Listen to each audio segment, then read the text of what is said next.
Ladies and gentlemen, welcome back to another video with Swaggle. And in this video, we're taking a look at GoCollect's hottest trending comics for the week of May 16th. Now, for those who don't know, GoCollect puts out weekly articles. They analyze the hottest selling comic books based on volume of sales and sudden increase in movement in the market. So think of these 5 books as the most liquid this past week. But before I get into it, if you guys could drop me a like, comment, subscribe if you're enjoying the content, helps support the channel doing those things, I appreciate it. Also, want to say congratulations to the winners of our giveaway that I did in collaboration with Bryce Comics. We had our April Fool's joke. Shout out to Rick and shout out to Jerry for winning that slab. Appreciate you guys for leaving all of those great comments. But again, let us get into this article here today. Of course, it is written by Matt Tuck. I will put a link in the description. You guys want to do your own reading. If you're thinking to yourself, hey, this is a video that usually comes out on Monday, why is Swag doing it on Wednesday? You can find Matt Tuck's email at the bottom of this article. But coming in here at the number 5 spot is a very, very cool book. One that is, cool to see on the list this week. And I think we can understand why that is the case. But of course, we're talking about Rocket Raccoon, number 1, new to the list, now sitting in the 76th slot. And what is the significance of this? Well, of course, this is the book that came out in 1985, written by Bill Mantlo, that would feature the first solo titled series for the character known as Rocket Raccoon. Now, as we all know, we're coming off of the success of the Guardians of the Galaxy 3 movie. A lot of people have been saying that that is one of the best Marvel movies, at least in the last couple phases or so, maybe since Amazing Spider-Man 3 or maybe since Endgame. And of course, Rocket Raccoon was seemingly the main character, even within context to the Guardians of the Galaxy movie. It definitely was his sort of shining moment, his backstory, his relations to the High Evolutionary. And I think it was definitely his story that resonated the most with a lot of people who watched the movie. Now, of course, Incredible Hulk 271 is kind of the go-to comic book for Rocket Raccoon. That would be his, first true comic book appearance. Of course, he also has his main true first appearance in the Marvel Preview magazine. But this has always been sort of the third best kind of Rocket Raccoon key to get, which of course is the first time you're going to see Rocket Raccoon in the title. Now, one of the things with this book is that, because it's a 1985 book and also his first appearance comes out in 1981, you're never really going to go to the moon with this book since the option to get his actual first appearance is always going to be on the table. But this, of course, is a great key if Rocket Raccoon is one of your favorite characters, and it is the 5th hottest comic this week. And as we dig into the numbers for this one, let's take a look at some of the values here. Census has this at 768 universal copies. Not too many, not a book that is often sent into CGC. That's not to say that it is particularly rare. I mean, you can definitely find them out there, but definitely a book that, not a lot of people are looking to have graded per se. 99s actually have 1 on the census, but the 98s actually have 188. A fair market value is 240, 30-day moving kind of right in line to that. And actually, you can see that this is a book that has had, kind of a tumultuous journey up and down, up and down, up and down. And I think that has to do with the fact that, anytime there's a Guardians of the Galaxy movie, there's going to be a few more eyeballs on this thing. There's going to be people putting it out onto market. And then, once the Guardians of the Galaxy movie passes, people are going to forget about this one and then it's going to come back up and down. And so that's kind of where we are today. And because there's only 188 out there on the census, it's just not really a book that you see that often. I mean, even here just in this calendar year, this is a Copper Age book, but there's only been a handful of sales at the 9.8 grade. But certainly because of the fact that, the movie was so successful and people were looking for this thing, you certainly see an increase in those sales. Now down here at the bottom, not going to see it slabbed at the low grade, but of course when you go into eBay looking for raw copies, typically you can see them being sold around that $15, $20, maybe $25 range. All right, let's move on now to the 4th hottest trending comic of the week. And the 4th hottest trending comic of the week is one that we have not seen in quite a while, but finally making its thunderous return onto the hot list. Randomly, we have Thor number 1, new to the list, now sitting in the 58th slot. And what is the significance of this? Well, of course, it's the book that came out in 2014, written by Jason Aaron, that would feature the first cameo appearance, or maybe first full appearance, certainly the first cover appearance of Jane Foster as Thor. Now, like I said with the setup, it's been a little while since we've actually seen this book on any sort of hot list. I mean, you have to go all the way back to when we had the release of the Thor Love and Thunder movie. That was at the time when, the market was really starting to have its big correction, its big pullback. And this is one that had a severe crash when we actually had the release of Thor Love and Thunder, not to mention the fact that, a lot of people didn't love the movie, so it wasn't, elevated after the fact. And this one, has basically been a ghost book, out there in the market. But all things eventually turn the corner. Books hit a floor level so low that a lot of people are thinking to themselves, hey, it's so cheap, might as well pick up a copy for myself. Now seems like a great time to buy. If you're somebody who actually likes,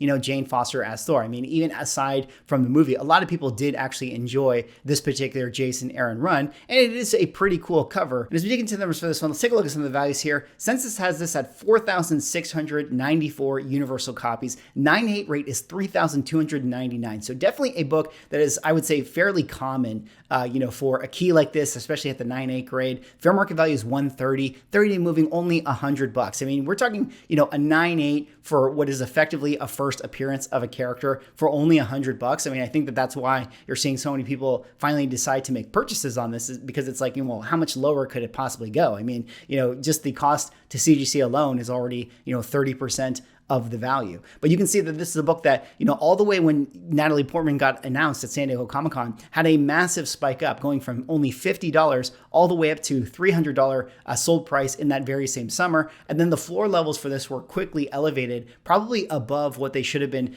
organically and naturally. This book raised all the way up to around the $400 price point. Around the time of the movie, it was already going down to the $200 price point. And now kind of where it is today, dipping just under that $100 price point, seems like another good entry point back into this key. Then, of course, being a 2014 book, you're not going to see it slabbed here at the low grade. But when you go onto eBay looking for raw copies, you can still find them being sold around that $15, $20, maybe $50 level, depending on the deal and depending on the grade. All right, let's go on now to the third hottest trending comic of the week. And the third hottest trending comic of the week is a very cool one that I feel like has been very popular amongst a lot of vintage comic book buyers recently. But this one, of course, is Batman number 181, new to the list this week, now sitting in the 39 slot. And what is the significance of this? Well, of course, this is the book that came out in 1966, written by Robert Kanigher, that would feature the first appearance of the villain character known as Poison Ivy. Now, of course, everyone is excited for DC keys. Everybody is excited about what is going on, in the James Gunn universe with DC. But we also have the Otherworld stuff, which of course has Robert Pattinson's Batman. And a lot of people have been looking at that Robert Pattinson universe and thinking to themselves, who are some of the villain characters for Batman that we haven't seen in quite a while? And a lot of people thinking Mr. Freeze and Poison Ivy, those might be the next characters. And it just so happens that those books are in situations where they're just attainable enough for a lot of comic book collectors. It's not like their first appearances came in Batman number 1, where only, the 0.1% of comic book collectors can actually afford it. This is actually a key book that is right in that sweet spot that a lot of people are looking to collect, looking to get their hands on, because they think that Poison Ivy can be a big character in the future. Not to mention, before we had the James Gunn universe, there was a lot of talk and speculation about, Warner Brothers coming out with a Harley Quinn, Poison Ivy team up movie or some kind of combination of that. So the Poison Ivy character has been one that has been sort of on the table in the minds of comic book collectors for quite a long time. And this is definitely one of those classic books, those classic covers that people, of course, love to collect. And as we dig into the numbers for this one, let's take a look at some of the values here. CGC Census has us at 2,986 universal copies. 9.8s have 4 in the census, but let's take a look at some values that have been sold recently. 9.0s have 54, fair market value 7,000, 30-day moving 6,600. So, this is a book that did get,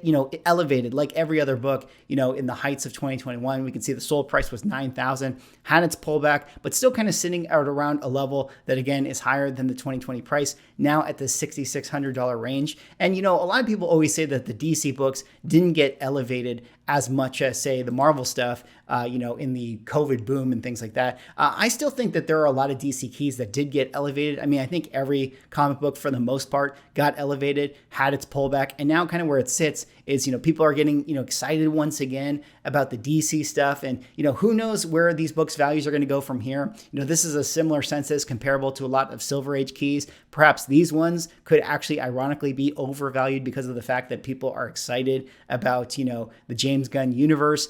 People are paying the same price they were paying for in 2021 for this book in certain situations here, at least at the 6.5 grade. So you got to be careful with some of the possible corrections for these things being elevated by the hype. Then down here in the mid grade, 5.0 to around the 3.0 range, selling around that $700 to $500 level. And I would say that that's pretty accurate overall, because when you go into eBay looking for raw copies or finding them on claim sales, it's still going to set you back around that $400, $500, maybe $600 range. All right, let's move on now to the second hottest trending comic of the week. And the second hottest trending comic of the week is another one related to Guardians of the Galaxy, one that is actually kind of surprising to see on the trending list. Maybe it's because I have my own personal bias with this one, but this one, of course, is Fantastic Four number 67, up 25 spots, now sitting in the 15th slot. And what is the significance of this? Well, of course, it's the book that came out in 1967, written by Stan Lee and drawn by Jack Kirby, that would feature the first cameo appearance of the character known as him. Now, you guys know we got the debut of Adam Warlock in the Guardians of the Galaxy 3 movie. This, of course, is where he makes his not only full Cocoon appearance,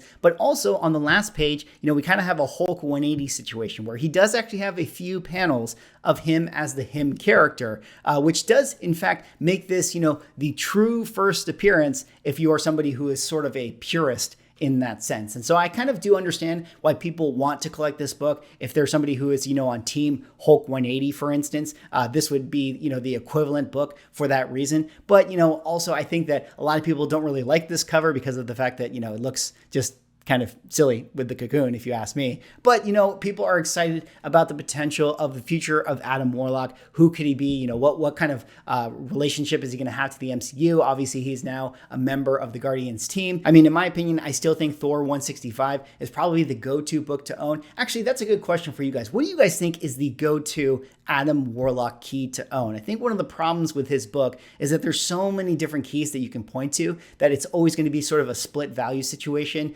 It's going to be more of a dealer's choice. Hard to kind of pinpoint which book is the true one to own. I still think it's Thor 165, but a lot of collectors like Fantastic Four 67. And as we dig into the numbers for this one, let's take a look at some of the values here. CGC Census has this at 3,995 universal copies. 9/8 have 14 on the census. 9/6 have 43. And actually, there was a sale in the last 30 days, up from the 1 year at 52.80. So, definitely a book that, got a little bit of that, kind of uptick, a little bit of that bump because of the excitement of the movie. Now, granted, that's not the record price for this thing, where at one point it was selling at the $7,000 range back in 2021. Then down here at the mid-grade, we kind of see some 9.2s, 146 on the census, 30-day moving around the $1,000 range, 8.0s, 30-day moving around the $700 range, and then a lot of price consolidation right here in the mid-grade, where you're seeing, 7.0 sell for $252, and then a 4.0 selling for $124. So, depending on the deal, depending on the day,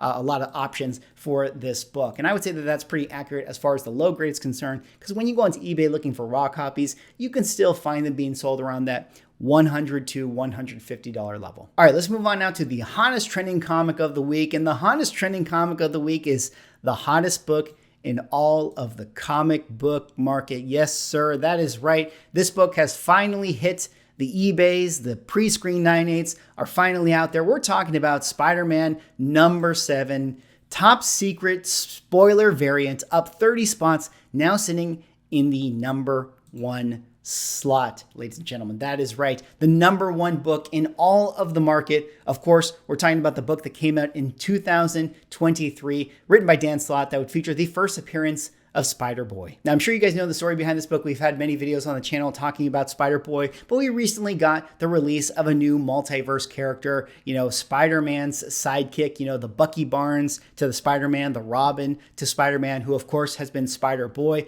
Apparently, the whole universe forgot about SpiderBoy, so, now Marvel's going to do this storyline with him. And, we're kind of in this situation where, there's a lot of curiosity with this character and where they might go in the future. Perhaps this is going to be, another Spider-Gwen or Miles Morales situation where, 10 years from now, we're going to look back and we're going to think that this is going to be a major key out there in the market. The only problem is there is a lot of copies out there on the census. We're just getting the second printings of this book. There's a 1 in 25 second print. There's a second print with him with Spider-Man on the cover. So there's going to be a lot of options, and it's going to be hard for this book to be able to maintain, floor values for a long time. And actually, as we dig into the numbers and take a look at some of those values here, we can see that the 9/8s have 1,746 on the census already. Fair market value is 99, 30-day moving 128. But we can see that this is a book that is, like a lot of pre-screen 9/8s, has already corrected, where, out the gate, it was selling around that $173 level, which at the time when we were making videos, I was saying, like, that's quite a lot of money for a book, you know, in a pre-screen 9.8. And we can see now that the market has definitely cooled on them, where we see 9.8s going for 99, 107, 111, 110, 119. And again, there's a lot of books out there. There's a lot of copies. So this is going to be a long road for this book to eventually go to the moon, if in fact it can actually go to the moon. And of course, down here at the low grade, it's a brand new book. Not going to see it slab there, but when you go onto eBay looking for raw copies of this thing, they still sell around that $30, $35, maybe $40 range, maybe $25 range, depending on the deal and depending on the grade you can find for yourself. Anyways, that's all I got for this video. Those were Go Collect's hottest trending comics for the week. Let me know what you guys think. Do you guys have any of these books? Drop me a like, comment, subscribe if you're enjoying the content, and I'll see you all in the next video.